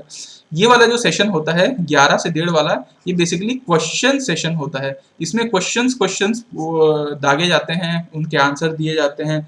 और ये वाला जो सेकंड सेशन होता है, इसमें कानून बनाया जाता है, ये लॉ के लिए होता है, ठीक है। क्योंकि है तो लेजिस्लेशन, कानून नहीं बनाएंगे तो फिर करेंगे क्या। तो एक सेशन को क्वेश्चन एंड आंसर के लिए रखा जाता है और एक को कानून बनाने के लिए रखा जाता है, ठीक है। अच्छा, अब देखिए बेसिकली अगर आप इसको थोड़ा सा और क्लासिफाई करें तो ये 11 से 1:30 पूरा लंबा सेशन नहीं चलता। 11 से 12 आपका क्वेश्चन आवर चलता है, ठीक है। क्वेश्चन आवर, इसको हम लोग क्वेश्चन आवर कहते हैं। और ये जो 12 से 1:30 होता है, 12 से 1:30 वो होता है आपका 0 आवर, ठीक है। इसको हम लोग 0 आवर के रूप में जानते हैं, ठीक है। अगर आप 3 से 5 है तो 3 से 5 तो आप इसको ऐसा बोल सकते हैं कि इसमें तो कानून एक बिल लाया जाता है, क्योंकि भाई कानून बनाना है तो कानून बिल विल होता है। और अगर बिल आ चुका है तो उस पर डिस्कशन वगैरह होता है, ठीक है। उस प्रपोजल जो बिल आता है उस प्रपोजल पे डिस्कशन होता है, वोटिंग वगैरह होता रहता है। तो ये सारा उसका कुछ वर्किंग टाइप का है, ठीक है। तो हम लोग सबसे पहले देखते हैं कि ये क्वेश्चन आवर क्या चीज होती है, ठीक है। आप यहाँ पे एक इमेज भी देख पा रहे होंगे। यहाँ पे एक हमारे सांसद हैं जो हाथ में एक पर्ची रखे हुए हैं, जो क्वेश्चन पूछ रहे हैं, ठीक है। ओम बिरला साहब जो हमारे ऑनरेबल स्पीकर हैं, वो मौका देते हैं कि भैया क्वेश्चन पूछो टाइप का। तो आपको यहाँ मैं बता रहा हूँ कि क्वेश्चन आवर जो होता है, क्वेश्चन आवर ये आपका फर्स्ट आवर होता है पार्लियामेंट का, ठीक है। या लोकसभा सिटिंग का आपका फर्स्ट आवर होता है, ठीक है, फर्स्ट आवर, ठीक है। इसमें जो क्वेश्चंस होते हैं, देखिए क्वेश्चंस ना बहुत अलग अलग प्रकार के होते हैं, लेकिन इसमें जो क्वेश्चंस होते हैं वो प्री डिटरमाइंड क्वेश्चन होते हैं, है ना। प्री डिटरमाइंड का मतलब समझ रहे हैं आप, कि पहले से पता होता है क्वेश्चन क्या आएगा। मतलब जो आंसर करने वाला है उसको पहले पता होता है कि भैया क्वेश्चन क्या है और उसका मैं क्या आंसर करने वाला हूँ, तो प्री डिटरमाइंड होता है ना। प्री डिटरमाइंड क्वेश्चन होते हैं। इस पहला जो घंटा होता है, जैसे ही उन लोग आते हैं बढ़िया पार्लियामेंट में बैठते हैं और सब सांसद लोग मस्त बैठे रहते हैं, और फिर वो मिनिस्टर ऑफ गवर्नमेंट, जो गवर्नमेंट के हम मिनिस्टर होते हैं, भाई सरकार में जो मंत्री होंगे उन्हीं से क्वेश्चन ना पूछेंगे कि आपस में उन लोग जिक्र करके आ जाएंगे। ऑब्वियसली उनसे क्वेश्चन पूछेंगे गवर्नमेंट के मंत्रियों से। तो जो सांसद होते हैं वो पहला घंटा में मतलब जस्ट आए हुए रहते हैं, ज्यादा दिमाग एकदम खुला नहीं रहता है, तो मस्त क्वेश्चन एकदम भड़बड़ा के पूछते हैं उन लोग, किससे, गवर्नमेंट के मंत्रियों से। ओके, अब क्वेश्चन पूछे तो क्या पूछे, ऐसा तो है नहीं कि भाई उन लोग पहले से कुछ वो होगा। तो क्वेश्चन ना अलग अलग प्रकार के हैं, उस वैरायटी ऑफ क्वेश्चन से हम लोग देखते हैं। एक टाइप का जो क्वेश्चन होता है उसको बोलते हैं शॉर्ट नोटिस क्वेश्चन, ठीक है। Short notice question, short notice question मतलब देखिए कुछ चीजें ऐसी होती हैं जो बहुत लंबे समय के लिए नहीं आती कि भाई 5-6 महीना आपको टाइम दिया जाए या कुछ ऐसा। शॉर्ट नोटिस क्वेश्चन ऐसा होता है जिसका आंसर मतलब जैसे आज आपने क्वेश्चन पूछ लिया है, ठीक है, तो वो क्वेश्चन का आंसर आपको 10 दिन के अंदर में जिस भी इंसान से आप पूछना चाहते हो वो इंसान वो होगा कि 10 दिन के अंदर में उसका आंसर देगा, ठीक है। तो यहाँ पे शॉर्ट नोटिस का मतलब ही आपको है कि शॉर्ट नोटिस में क्वेश्चन पूछा गया है, इसका आंसर प्रिपेयर करने के लिए आपको बहुत टाइम नहीं मिलता। बिफोर 10 डेज आपको इसका आंसर देना ही पड़ता है, ठीक है। बिफोर 10 डेज ये आंसर देना पड़ता है। और ये जो कि ये शॉर्ट नोटिस क्वेश्चन है, इसलिए इसका आंसर हमेशा ओरल आंसर होगा, मतलब मौखिक रूप से इसका आंसर दे दिया जाएगा। जैसे कई बार आप पार्लियामेंट का वर्किंग देखते होंगे तो कई लोग आंसर देते रहते हैं, मौखिक रूप में आंसर देते रहते हैं, है ना। तो वो सब शॉर्ट नोटिस क्वेश्चन होते हैं जिसका आंसर 10 दिन के अंदर देना होता है और वो ओरल तरीके से दिया जाता है ना, ठीक है। अगर आपको इतना हड़बड़ी नहीं है, ठीक है, और आप बोलते हो कि ठीक है यार 10 दिन के अंदर मत दो, लेकिन 21 दिन के भीतर तो दे ही दो, ठीक है। 21 डेज के भीतर तो आंसर चाहिए ही चाहिए, ठीक है, बिफोर 21 डेज, लेकिन 10 दिन के ऊपर चल जाएगा। तो बिफोर 21 डेज के लिए ना 2 टाइप के क्वेश्चन होते हैं। एक क्वेश्चन को कहा जाता है अनस्टार्ड क्वेश्चन, और एक होता है स्टार्ड क्वेश्चन। अब स्टार्ड और अनस्टार्ड क्या होता है, देखिए स्टार आप समझते हैं ना, कभी कभी अपन ऐसे स्टार बना देते हैं, मतलब बहुत इंपॉर्टेंट बना देते हैं। तो ये जो स्टार्ट क्वेश्चन है ये इंपॉर्टेंट है, लेकिन ऐसा नहीं है कि 10 दिन के भीतर ही जवाब दो। तो ये इंपॉर्टेंट है, इसको लेकिन आप 21 दिन में दे सकते हो, ठीक है। तो अब इंपॉर्टेंट क्वेश्चन है तो इसका आंसर भी आप ओरल ही दे दो, जो इंपॉर्टेंट क्वेश्चन है उसका आंसर आप मौखिक रूप से दे दो, ठीक है। लेकिन अनस्टार्ट क्वेश्चन, भाई क्वेश्चन है लेकिन इंपॉर्टेंट उतना नहीं है, आप आराम से दे दो, तो इसका आंसर फिर रिटर्न में जाएगा। इसका आंसर रिटर्न में जाएगा कि भैया रिटर्न में ही जवाब दे दिए, संतुष्ट पा लिए, ठीक है। तो इस प्रकार आप क्वेश्चन को समझिए। क्वेश्चन 3 प्रकार से, एक शॉर्ट नोटिस क्वेश्चन होता है, एक स्टार्ट क्वेश्चन होता है और एक अनस्टार्ट क्वेश्चन होता है, ठीक है। अच्छा, क्रॉस क्वेश्चन जो होता है, क्रॉस क्वेश्चन कभी कभी आप देखे होंगे कि कभी कोई मंत्री जवाब देता है तो उसके ऊपर क्रॉस क्वेश्चन भी पूछे जाते हैं। तो क्रॉस क्वेश्चन हमेशा ओरल क्वेश्चन में ही पूछे जाते हैं, है ना। ओरल, क्योंकि रिटर्न में तो आ ही जाता है सब चीज फाइन, तो क्रॉस क्वेश्चन ओरल क्वेश्चन में पूछा जाता है। तो ये क्वेश्चन आता है एग्जाम में कि इनमें से कौन से में क्रॉस क्वेश्चन नहीं पूछा जा सकता। तो आप बताइए, देखिए ओरल में पूछा जा सकता है क्रॉस क्वेश्चन, ये भी ओरल है, ये भी ओरल है, तो फिर क्या रिटर्न है, तो ये है। तो अनस्टार्ट क्वेश्चन ही एक ऐसा क्वेश्चन है जिसमें आपका क्रॉस क्वेश्चन नहीं पूछा जा सकता। There will be no cross question in the unstarred question, जो रिटर्न में आ गया, ठीक है। स्पीकर के पास पावर होता है, स्पीकर के पास पावर होता है कि वो फॉर्मेट ऑफ आंसर को चेंज कर सकता है। मतलब अगर उसको ऐसा लगता है कि ये आंसर रिटर्न में नहीं होना चाहिए, इसको तो ओरल ही होना चाहिए, तो वो बोल सकता है कि भैया रिटर्न आंसर को ओरल में कन्वर्ट करो। तो लेकिन ये पावर स्पीकर या फिर हेड के पास है, ठीक है, ये हेड के पास या स्पीकर के पास है। एक दिन में कितने क्वेश्चन पूछ सकते हैं? क्या 1000 क्वेश्चन आ जाएगा? तो नहीं, एक दिन में मैक्सिमम से मैक्सिमम 250 क्वेश्चन ही पूछे जा सकते हैं, है ना। मैक्सिमम से मैक्सिमम 250 क्वेश्चन पूछे जा सकते हैं, जिसमें से आप अब 250 का आंसर दे पाएगा क्या कोई? 250 पूरा दिन ही बीत जाएगा। तो उसमें से सिर्फ 20 क्वेश्चन ऐसे होंगे जिसका ओरल आंसर आपको दिया जाएगा, जो कि स्टार्ट होंगे, इंपॉर्टेंट होंगे या फिर शॉर्ट नोटिस क्वेश्चन होंगे। ये इनका आंसर ही बस मैक्सिमम 20 क्वेश्चन ही हो सकते हैं, बाकी 230 का रिटर्न आंसर चला जाएगा, जिसके लिए कोई दिक्कत वाली बात तो है ही नहीं, है ना। तो ये एक मैक्सिमम आपका वर्किंग कैपेसिटी है। तो चलिए अब हम लोग आगे बढ़ते हैं और अब हम लोग देखते हैं नेक्स्ट जो आवर होता है उसमें क्या होता है। तो मैंने आपको जैसे बताया कि पार्लियामेंट का जो पहला घंटा होता है वो आपका क्वेश्चन आवर होता है। क्वेश्चन आवर में क्या होता है? प्री डिटरमाइंड क्वेश्चन होते हैं। ये सारे जैसे मैंने आपको बताया, शॉर्ट नोटिस क्वेश्चन, अनस्टार्ट या स्टार्ट, ये सब ना पहले ही नोटिस में क्वेश्चन भेज दिया जाता है और उसके बाद आपका 10 दिन का टाइम भी मिलता है बढ़िया, अगर शॉर्ट नोटिस भी है तो। और लॉन्ग मतलब आराम से रिटर्न है या ओरल वाले हैं, स्टार्ट या अनस्टार्ट, उसमें आपको 21 दिन का भी टाइम मिलता है। तो मतलब सारे क्वेश्चन प्री डिटरमाइंड होते हैं, आप आराम से जवाब दीजिए, मतलब सोच समझ के आराम से जवाब दीजिए। अच्छा, लेकिन आप जानते हैं ना कि कई बार ऐसे चीजें होती हैं जो तत्कालिक में इफेक्ट होती है। जैसे अचानक से कोई कोविड मतलब जैसे कोविड का वो आया था, अचानक से आया था, है ना, सडनली। या फिर आप बोल सकते हैं, मान लीजिए कोई अचानक से अभी कहीं पे भूकंप आ गया, या फिर अचानक से कहीं अभी हड़ताल हो रहा है, या कुछ भी ऐसा देश में अनवांटेड सिचुएशन आ रहा है, तो क्या उसको 21 दिन के लिए टाला जाए या उसको 10 दिन के लिए टाला जाए? क्या वो मुद्दा आज का है, या मुद्दा हो सकता है कल का हो, या हो सकता है अभी यहाँ कहीं पे वो क्या बोलते हैं, बाढ़ आने वाला है या फिर कुछ तूफान आने वाला है, तो क्या उसके लिए हम 10 दिन के लिए वेट करेंगे? क्या ऐसा तो नहीं होना चाहिए। इसलिए ये ऐसा सोच के ना 1962 में 1962 के समय, ठीक है, 1962 में एक सेशन स्टार्ट किया गया था जनरली। वो सेशन का नाम बेसिकली ऐसा रखा गया था कि एक्चुअली 12 बजे से तो स्टार्ट ही होता है, 11 से 12 क्वेश्चन आवर हो गया। 12 को जनरली अपन ऐसा भी बोलते हैं, वैसे वो रात को बोलते हैं 00, लेकिन 12 को ऐसा मान लिया गया कि ये 0 है, तो 0 आवर इसका नाम दे दिया गया, है ना। तो ये जो सेकंड सेशन होता है 12 से 1:30 बजे का, वो 0 आवर कहलाता है।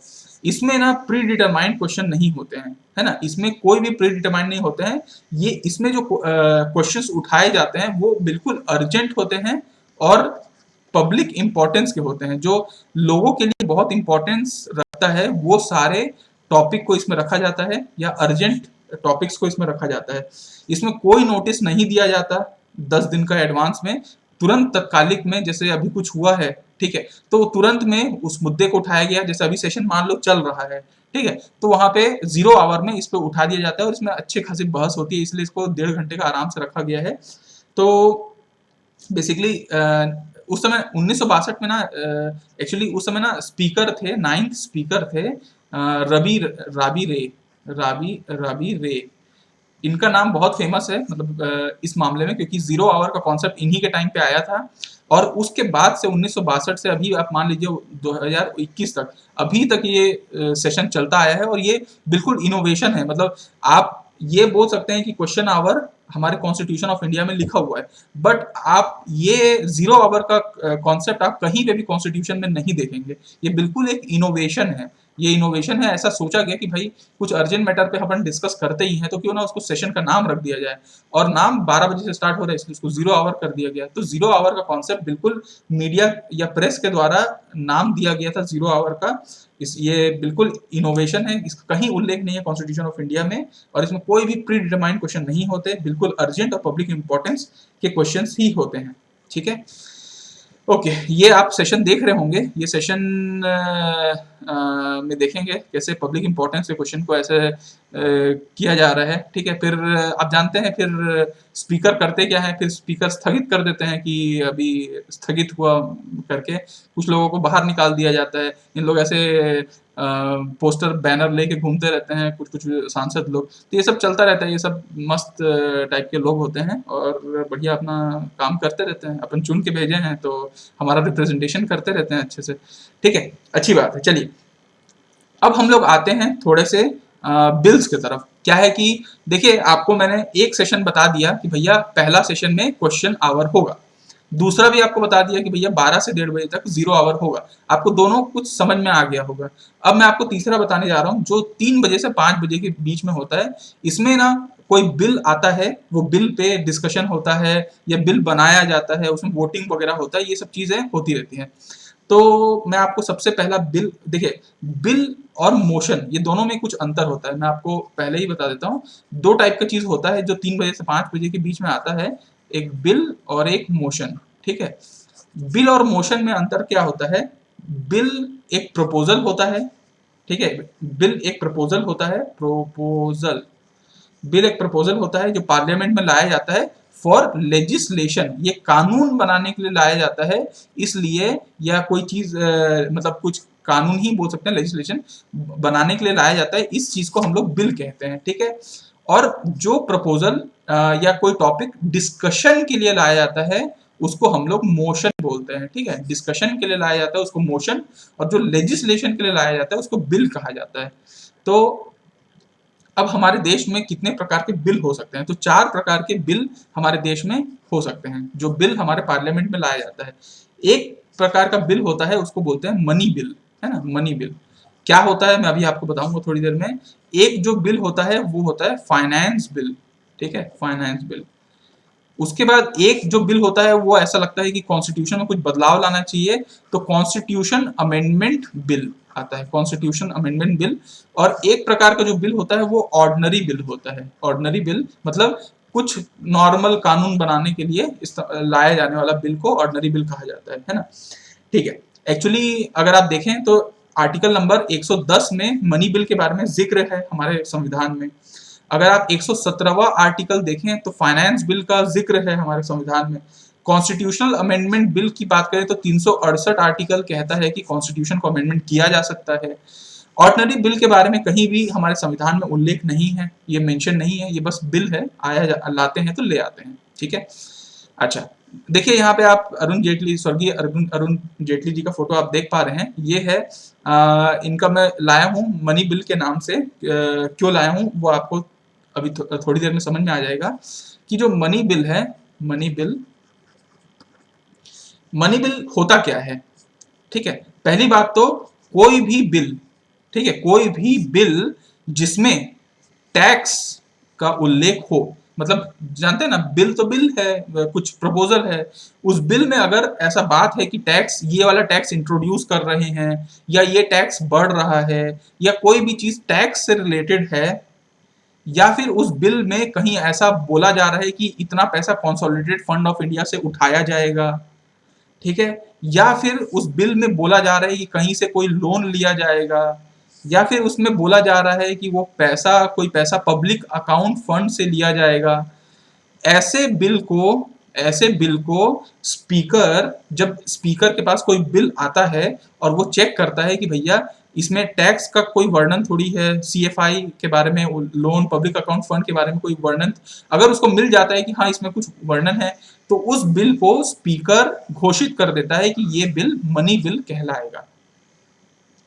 तो ये क्वेश्चन ना यूपीएससी में कई, मतलब यूपीएससी बोलने से मेरे को ये है कि यूपीएससी एक एग्जाम कंडक्टिंग बॉडी है। यूपीएससी के बहुत सारे एग्जाम होते हैं, आपका इंजीनियरिंग सर्विस आईईएस भी होता है, civil service exam CSC exam भी होता है, और भी दुनिया भर के एग्जाम्स होते हैं यूपीएससी में। यूपीएससी कोई भी ऐसे और एग्जाम्स भी कराती है, इवन सिविल सर्विस। तो ये क्वेश्चन जरूर पूछती है, और ये क्वेश्चन कम से कम 15 बार पूछा जा चुका है कि who has the power to certify any bill to a money bill.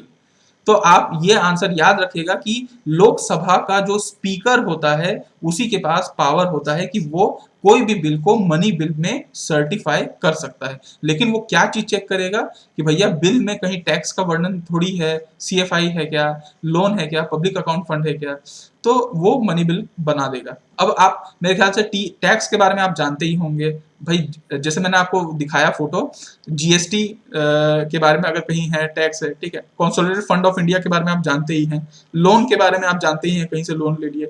Public account fund के बारे में अगर आप नहीं जानते होंगे तो पब्लिक अकाउंट फंड के बारे में मैं आपको 1 मिनट में बता देता हूँ। हमारे देश में 3 प्रकार से फंड जमा हो सकता है। अगर सेंट्रल लेवल की बात करें तो कंसोलिडेटेड फंड ऑफ इंडिया में पैसा जमा होता है। कौन जमा करता है इस फंड में? गवर्नमेंट अपना पैसा इस फंड में रखती है। दूसरा जो पैसा जमा होता है हमारे में, वो पब्लिक अकाउंट फंड में जमा होता है। इसमें पब्लिक अपना पैसा रखती है। पब्लिक जो अपना पैसा रखती है वो पब्लिक अकाउंट फंड में रखती है, इसलिए इसका नाम पब्लिक अकाउंट फंड है। अब आप बोलोगे कि सर मैं तो नहीं रखता पैसा, मेरा पैसा तो मेरे अकाउंट में रहता है। तो बेटा जो भी आपका रहता है पैसा, वो सब एक है, एक जगह है जिसको उसी वर्चुअल प्लेस को पब्लिक अकाउंट फंड बोला जाता है। या फिर आप बोल सकते हो आप एलआईसी में पैसा जमा करते होगे। अब एलआईसी में आप पैसा जमा करते जाते हो, वो बेसिकली एक वो पूल है जिसमें पैसा सबका आते जाता है, और फिर सरकार उसको उठाते जाती है अपने कुछ कुछ काम की वजह से, और फिर उसको वो पैसा को टाइम टू टाइम, अब आपका हर आदमी का एक साथ तो मैच्योर होता नहीं, किसी का आगे किसी का पीछे होता रहता है। उस पैसे से सरकार डेवलपमेंट वगैरह कुछ कुछ करती है, उससे वो जो कमाती है फिर उसमें जाता है और वो फिर आपको मिलता रहता है, ऐसा सब साइकिल चलता रहता है। तो पब्लिक अपना जो पैसा रखती है कोई भी किसी भी तरीके से, वो सब आपका पब्लिक अकाउंट फंड में आता है। और तीसरा जो फंड होता है उसको कॉन्टिजेंसी फंड कहते हैं। कॉन्टिजेंसी फंड का मतलब होता है इमरजेंसी फंड, जो राहत कोष वगैरह जो राशि होती है वो सब कॉन्टिजेंसी फंड में जाता है। तो बेसिकली आपको मैं बता रहा था कि अगर कोई बिल है जिसमें tax, CFI, loan, public account fund का जिक्र है तो वो बिल को मनी बिल कहते हैं। ये मनी बिल बेसिकली लोकसभा में ही लाया जाता है, क्योंकि लोकसभा में वो लोग बैठते हैं जिनको हमने डायरेक्ट चुन के भेजा है। तो इसीलिए हम, पैसों की बात है तो हम और किसी पर भरोसा नहीं कर सकते। हम उन्हीं को बोलेंगे कि भाई तुमको मैं भेजा हूं, तुम पैसों की रक्षा करो या उसको थोड़ा सा देखो वो बिल को। इसीलिए, मतलब इसलिए नहीं, एक आपको कॉन्सेप्ट में समझा रहा हूं कि लोकसभा में ही आपका ये भी क्वेश्चन बहुत इंपॉर्टेंट है कि किस सभा में मनी बिल को लाया जाता है। तो लोकसभा में ही सिर्फ मनी बिल को लाया जाता है। राज्यसभा के पास क्या पावर होता है मनी बिल का? तो राज्यसभा के पास सिर्फ इतना पावर होता है कि लोकसभा से अगर ये बिल पास हो गया तो राज्यसभा में इसको देखने के लिए बस भेजा जाता है कि बेटा देख लो थोड़ा सा। राज्यसभा वाले बस उसको गुटुर गुटुर देखते रहते हैं, उसको निहारते रहते हैं, और 14 दिन तक ही बस उसको देख सकते हैं। 14 से 15 दिन नहीं होगा वो, ठीक है। उसको वो राज्यसभा वाले कैंसिल भी नहीं कर सकते, उसको कुछ नहीं कर सकते, ठीक है। राज्यसभा वाले सिर्फ उसको 14 दिन तक देख सकते हैं। इसी को बोलते हैं कि वो 14 दिन तक सस्पेंड कर सकते हैं, इसलिए इसको सस्पेंसिव हाउस भी कहा जाता है, क्योंकि ये सस्पेंड कर लेता है। अगर 14 दिन तक ये निहारते रहे और देखते रहे और आगे कुछ नहीं किए, राज्यसभा से अगर ये पास नहीं हुआ बाई चांस से मनी बिल, तो ये माना जाता है कि ऑटोमेटिकली आपका मनी बिल पास हो गया। उसको कोई मतलब नहीं कि राज्यसभा पास करे या ना करे, बस एक अच्छाई दिखा दो कि राज्यसभा पास कर दो उसको। अगर नहीं किए तो भी वो पास तो होना ही है, ठीक है। मनी बिल में कोई ऊंच नीच नहीं होगा। लोकसभा वाले लोग को हमने चुना है, लोकसभा मनी बिल लाती है तो लोकसभा में वो पास हो गया, तो फिर राज्यसभा की कोई उसमें वो नहीं है, वो पास हो ही जाता है, ठीक है। ये मनी बिल बेसिकली लोकसभा में राष्ट्रपति के कंसेंट के बाद ही आता है ना। प्रेसिडेंट ऑफ इंडिया जब तक कंसेंट ना दे दे तब तक मनी बिल, पहले तो कोई बिल आता है, मनी, जब वो बिल सर्टिफाई हो जाता है कि ये मनी बिल है तो फिर उसका कंसेंट प्रेसिडेंट ऑफ इंडिया से लेना पड़ता है कि भैया हम मनी बिल लेके आए हैं, फिर प्रेसिडेंट ऑफ इंडिया इसमें कंसेंट देता है, ठीक है, जो भी।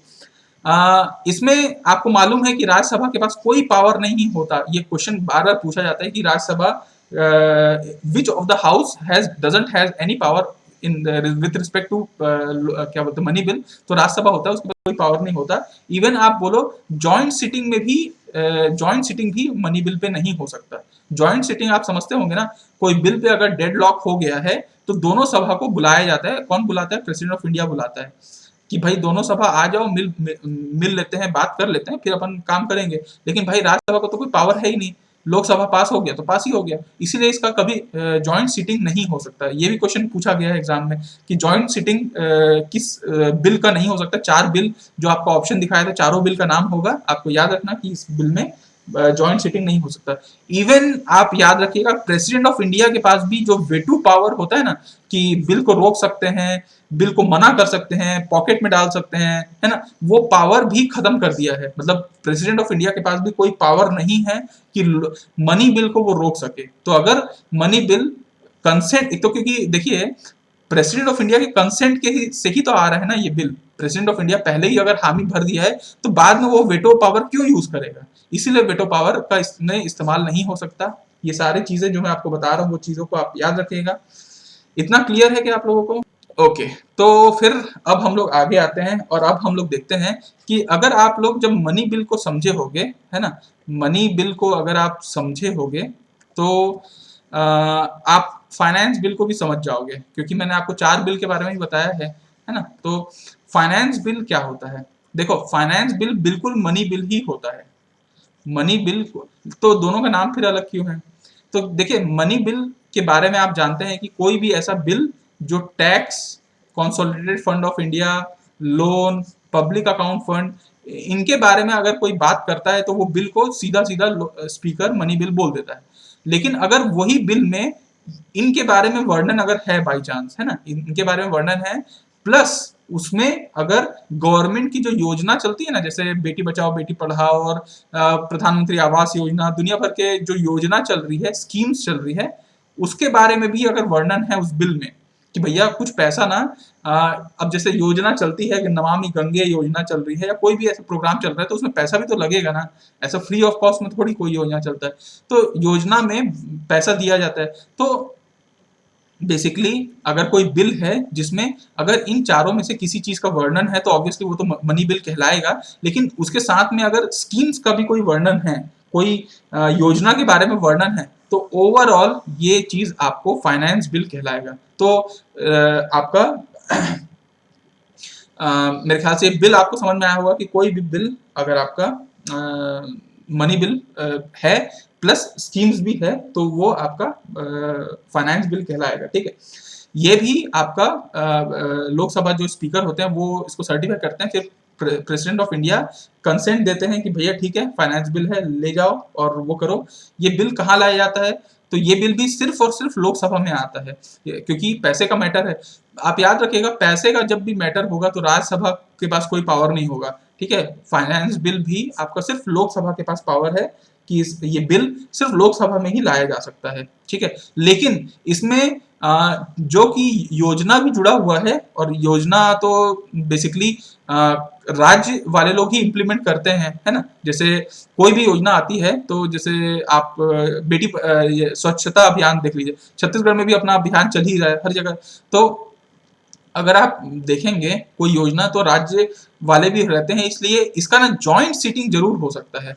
अगर कोई बिल ऐसा है जो डेडलॉक हो गया है, क्योंकि अब चूंकि ये योजना से रिलेटेड है, तो प्रेसिडेंट ऑफ इंडिया इसमें बिठा सकता है कि भैया आ जाओ, मतलब आप दोनों साथ में बैठ लो और इसमें देख लो कि क्या कर सकते हैं। और इसमें फिर प्रेसिडेंट ऑफ इंडिया के पास कुछ कुछ पावर आ जाती हैं, प्रेसिडेंट ऑफ इंडिया के पास कुछ कुछ पावर आ जाती हैं। जैसे ये बाद में, जैसे क्योंकि देखिए जो कि ये जॉइंट सीटिंग होने वाला है तो ऑब्वियसली कहीं ना कहीं इन दोनों में पंगा हो रहा होगा, तभी डेडलॉक आ रहा है, तो इन दोनों बैठ के फिर डिसाइड किए कि इसको मॉडिफाई करना है, उसको मॉडिफाई, तो अब ये मॉडिफाई हो गया है मान लो, तो अब प्रेसिडेंट ऑफ इंडिया तो पहले हामी भरे थे, लेकिन मॉडिफाई होने के बाद फिर उसको हामी भरने चाहिए, इसलिए प्रेसिडेंट ऑफ इंडिया के पास फिर एक पावर आ जाता है कि वो अपना वीटो का इस्तेमाल कर सकता है, लेकिन एब्सोल्यूट वाला नहीं, क्योंकि पैसे का मैटर है तो वो बिल्कुल मना नहीं कर सकता है कि बिल्कुल लाओ ही मत, लेकिन हाँ ये सस्पेंसिव वाला इस्तेमाल कर सकता है, पॉकेट वाला इस्तेमाल कर सकता है, ठीक है, इतने चीज को कर सकता है, लेकिन एब्सोल्यूट बिल्कुल मुंह पे मना नहीं करेगा वो, ठीक है। तो ये है आपका फाइनेंस बिल, क्लियर। चलिए तो अब हम लोग आगे आते हैं और अब हम लोग देखते हैं कि तीसरा टाइप का जो बिल है उसको बोलते हैं कॉन्स्टिट्यूशन अमेंडमेंट बिल। देखिए कॉन्स्टिट्यूशन अमेंडमेंट बिल नाम से पता चल रहा है कि कॉन्स्टिट्यूशन में, संविधान में अगर कोई संशोधन करना है, कुछ चेंज करना है, तो हम लोग इस बिल को लाया जाता है।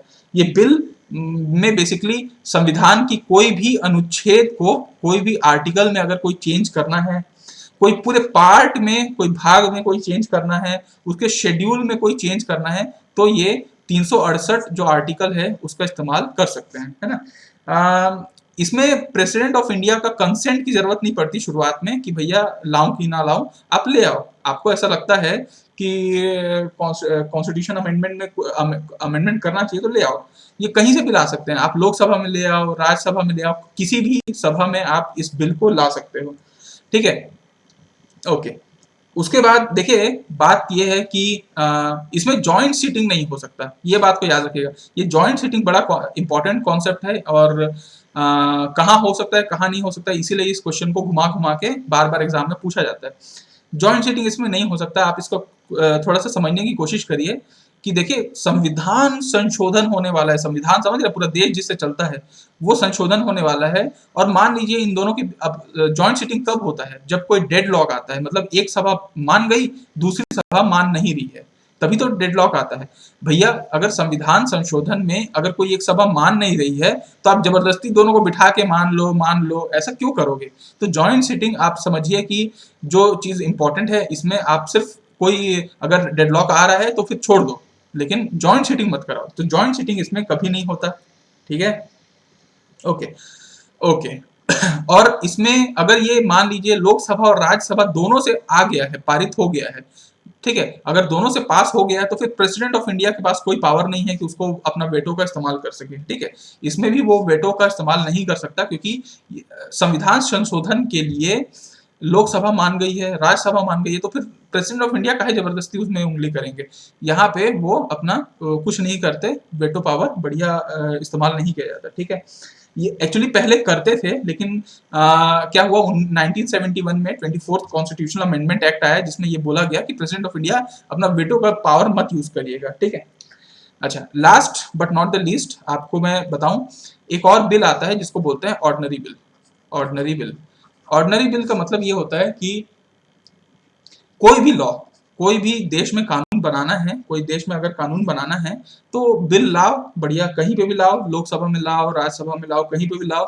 अगर कहीं डेडलॉक हो रहा है तो दोनों को साथ बैठा दो, जॉइंट सीटिंग करा दो, ठीक है। अगर दोनों मान भी गए और प्रेसिडेंट ऑफ इंडिया नहीं माना तो प्रेसिडेंट ऑफ इंडिया सारे वेटो का इस्तेमाल भी कर लेगा, क्योंकि ऑर्डिनरी बिल है, कोई दिक्कत वाली बात है ही नहीं इसमें, तो ठीक है। तो ऑर्डिनरी बिल का यही कॉन्सेप्ट है, कोई भी कानून कहीं से भी लाया जा सकता है, ठीक है। तो आई होप आप लोगों को ये चीज समझ में आया होगा। बस अब लास्ट टॉपिक बचा हुआ है, वो टॉपिक हम लोग देखते हैं, देन आपका लेजिस्लेटिव पोर्शन कंप्लीट हो जाएगा, ठीक है। कुछ आपका टाइम लूंगा मैं, 10-12 मिनट और लूंगा, उसमें फिर ये टॉपिक खत्म हो जाएगा। नेक्स्ट जो टॉपिक हम लोग पढ़ने वाले हैं वो है मोशन। मोशन लास्ट टॉपिक जो मोशन आने वाला है, क्योंकि आप जान रहे हैं कि आपको मैंने 11 से 12 वाला क्वेश्चन आवर बता दिया, 12 से 1 आपको बता दिया 0 आवर में क्या होता है, फिर आपको मैंने 3 से 5 में आपको बिल के बारे में बता दिया कि क्या क्या बिल आ सकता है यहाँ पे। अब 3 से 5 में मोशन भी आ सकता है, तो मोशन के बारे में हम लोग बात कर लेते हैं, है ना। तो आपका मोशन, देखिए मोशन ना बेसिकली किसी चीज को डिस्कशन करने के लिए लाया जाता है। तो आपको मैं बता देता हूँ कि मोशन अगर आप देखें 6 प्रकार का मोशन होता है। एक होता है vote of thanks, vote of thanks motion, ठीक है। एक होता है सेंसर मोशन, सेंसर मोशन, और एक होता है आपका क्या बोलते हैं, no confidence motion. No confidence motion. आपको मैं धीरे धीरे करके एक एक को समझाता हूँ, आपको आराम से समझ में आ जाएगा, कोई इसमें हड़बड़ी वाली बात नहीं है। देखिए आप यहाँ पे जो इमेज देख पा रहे होंगे वो वोट ऑफ थैंक्स का है। आप देख पा रहे होंगे PM Modi's reply to the motion of thanks on the president address in Lok Sabha. PM Modi's reply to the motion of thanks in the president address. आप ये चीज को समझिए। एक्चुअली क्या है ना, देखिए आर्टिकल नंबर 87 है ना, आर्टिकल नंबर 87, आर्टिकल नंबर 87 ये कहता है कि ना हमारे देश में राष्ट्रपति कुछ समय में स्पेशल स्पीच देंगे। ठीक है, आप समझ पा रहे हैं, मतलब ये बोलना चाह रहा हूं कि कुछ ऐसे अंतराल में, कुछ ऐसे समय आएंगे साल में जिसमें president of India special speech देंगे। और ये स्पेशल स्पीच प्रिपेयर कौन करेगा, तो कैबिनेट प्रिपेयर करेगी। कैबिनेट मतलब समझ रहे हैं, कैबिनेट मतलब जो प्रधानमंत्री के जो खासम खास जो मंत्री उन लोग इस स्पीच को तैयार करेंगे और प्रेसिडेंट ऑफ इंडिया इस स्पीच को पढ़ के सुनाएंगे अपने नाम से, मतलब गवर्नमेंट के नाम से कि गवर्नमेंट ने ये किया वो किया, तो गवर्नमेंट के नाम से प्रेसिडेंट ऑफ इंडिया रिप्रेजेंट करेंगे इस चीज को। ये बहुत स्पेशल या स्पेसिफिक टाइम पे ऐसा एड्रेस किया जाता है पार्लियामेंट में। जनरली जब लोकसभा नया नया गठित होके आता है, जैसे हर 5 साल में लोकसभा भंग हो जाता है, फिर नया चुनाव होता है और नया लोकसभा के लोग आते हैं। तो जब भी नया लोकसभा आता है उसका जब सबसे पहला बैठक होता है, फर्स्ट सीटिंग जब होता है, उसमें जो कैबिनेट मंत्री रहते हैं उन लोग अपना 100 डेज का एजेंडा बताते हैं, प्रिपेयर करते हैं और उसको प्रेसिडेंट ऑफ इंडिया सुनाते हैं कि भैया अभी नया नया गवर्नमेंट बना है और 100 दिन के भीतर इन लोग क्या क्या करने वाले हैं ये मैं आपको सुना रहा हूँ। और हर नए साल में जो सबसे पहला बैठक होता है, फर्स्ट जो भी सिटिंग होता है हर साल में, उसमें वो पिछले साल का अचीवमेंट बताते हैं गवर्नमेंट का। ये भी प्रेसिडेंट ऑफ इंडिया बताते हैं और कैबिनेट उनको प्रिपेयर करके देती है, तो ये उनको सुनाते हैं। ठीक है, तो अच्छा, अब मुद्दे की बात यह है कि प्रेसिडेंट ऑफ इंडिया जब अगर स्पेशल स्पीच देंगे, और किसकी बड़ाई कर रहे हैं, वो गवर्नमेंट की बड़ाई कर रहे हैं, है ना, गवर्नमेंट के बारे में बता रहे हैं, अचीवमेंट बता रहे हैं, 100 दिन का एजेंडा बता रहे हैं।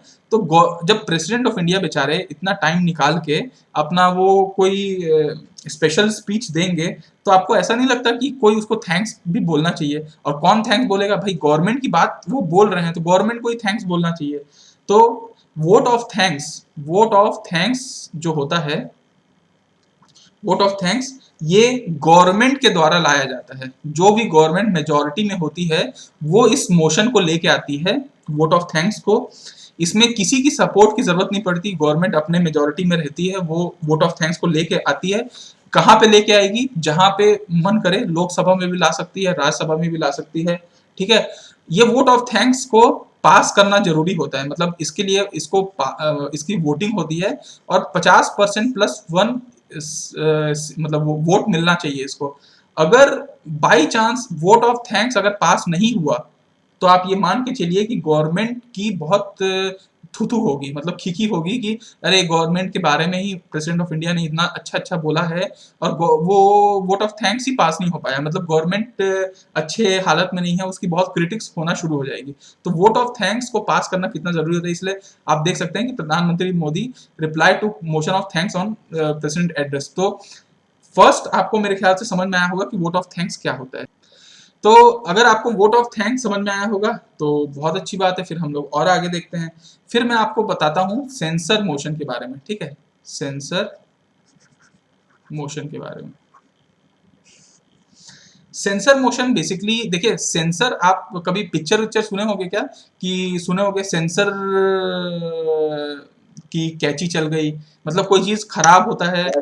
हाँ, तो वैसे ना सेंसर मोशन भी वैसी टाइप का है। ये ना क्यों लाया जाता है? बैड वर्क ऑफ गवर्नमेंट, अगर ऐसा लगता है कि गवर्नमेंट अच्छा काम नहीं कर रही है तो ये मोशन लाते हैं। अच्छा, आप लोग बताइए कौन लाएगा इसको, गवर्नमेंट वाले लाएंगे कि अपोजिशन वाले लाएंगे? अपोजिट वाले। ऑब्वियसली अपोजिशन ही लाएगा, अपना गवर्नमेंट तो खुद लाएगी नहीं अपने लिए, अपोजिशन लाएगा।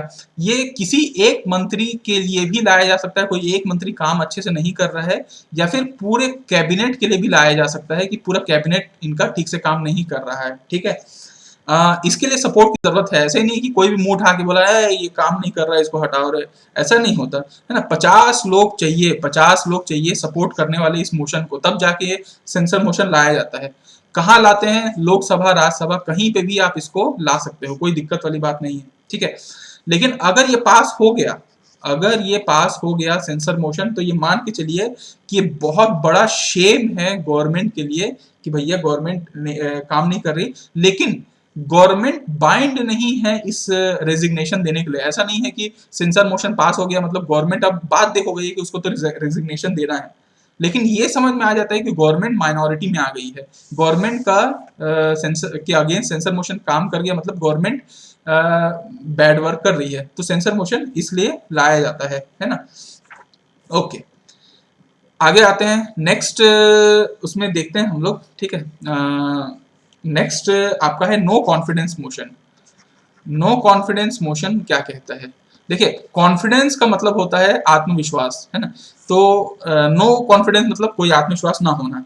तो बेसिकली ये ना गवर्नमेंट की मेजॉरिटी को चेक करने के लिए लाया जाता है। कई बार आप जानते हैं कि देखिए सरकारें कैसी होती हैं, कभी कभी फुल मेजॉरिटी में आ जाती हैं, ठीक है। कई जगह जैसे छत्तीसगढ़ में कांग्रेस की बहुमत की सरकार है, देश में बीजेपी की बहुमत की सरकार है, लेकिन कई जगह आप देखे होंगे राजस्थान में ऊपर नीचे आला ढीली चल रहा है, मध्य प्रदेश में आप देखे ही होंगे कि क्या हालत हुई। तो कई जगह गवर्नमेंट की हालत थोड़ी टाइट रहती है, कई लोग बागी हो जाते हैं, इधर उधर निकल जाते हैं। तो मान लीजिए कुछ लोग निकल के चले गए। अब आप इंटरनली जानते हो कि गवर्नमेंट में मेजोरिटी नहीं है, क्योंकि जो लोग उनके थे वो अब हमारे पास आ गए हैं, मेजोरिटी नहीं है। तो फिर इसको ना, इस मोशन को लाया जाता है चेक करने के लिए कि उनके पास कॉन्फिडेंस है कि नहीं, इसलिए इसको बोलते हैं नो कॉन्फिडेंस मोशन। गवर्नमेंट की मेजोरिटी को चेक करने के लिए, गवर्नमेंट मेजोरिटी चेक करने के लिए इसको लाया जाता है। कौन लाएगा इसको? अपोजिशन। Opposition. ओके, तो इसको अपोजिशन ही लेके आएगी। ये किसी एक के लिए लाएंगे या पूरे सब के लिए लाएंगे? तो ऑब्वियसली ये किसी एक के लिए नहीं लाया जाता, ये पूरे गवर्नमेंट के लिए लाया जाता है। तो होल गवर्नमेंट के लिए लाया जाता है कि पूरे गवर्नमेंट के पास मेजोरिटी नहीं है, ठीक है।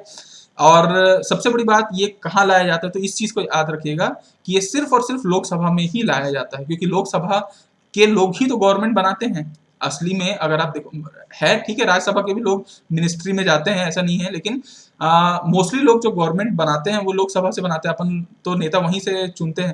तो लोकसभा के में ही ये नो कॉन्फिडेंस मोशन लाया जाता है, और इसको भी सपोर्ट के लिए 50 लोगों की जरूरत है, ऐसे ही ये नहीं आ जाएगा, ठीक है। और अगर ये पास हो गया, बाई चांस ये पास हो गया, तो गवर्नमेंट बाध्य हो जाएगी कि वो रिजाइन करे, ठीक है। अगर ये पास हो जाता है तो, और अगर ये पास नहीं होता है तो फिर गवर्नमेंट बोलती है बेटा अब दोबारा मत आना तुम। तो फिर 6 महीने तक आप दोबारा नो कॉन्फिडेंस मोशन नहीं ला सकते, ठीक है। याद रखिएगा, अगर कॉन्फिडेंस मोशन पास होता है, नो कॉन्फिडेंस मोशन पास होता है, तो गवर्नमेंट रिजाइन कर देगी। और अगर नहीं पास होता आपका नो कॉन्फिडेंस मोशन, तो याद रखिएगा फिर दोबारा 6 महीने तक आप मुंह मत दिखाना अपना, ठीक है, मतलब मत लाना, ये उद्देश्य है इसका। अच्छा, अब हम लोग और देखते हैं, हम लोग नेक्स्ट बिल को देखते हैं। बस अब 2-3 मिनट और बचा है। नेक्स्ट है आपका कॉन्फिडेंस मोशन, इसी का उल्टा। अब मेरे को बताओ कि कॉन्फिडेंस मोशन क्या होता है ना। कई बार जैसे सरकार को लगता है कि मैं अपना कॉन्फिडेंस दिखाऊं कि मेरा मेजोरिटी है। कई लोग बोलते हैं कि अरे तुम तो माइनॉरिटी में आ गए, तुम तो माइनॉरिटी में आ गए। सब ऐसे ही बोल के चल देते हैं, बेचारे को बुरा लगता है।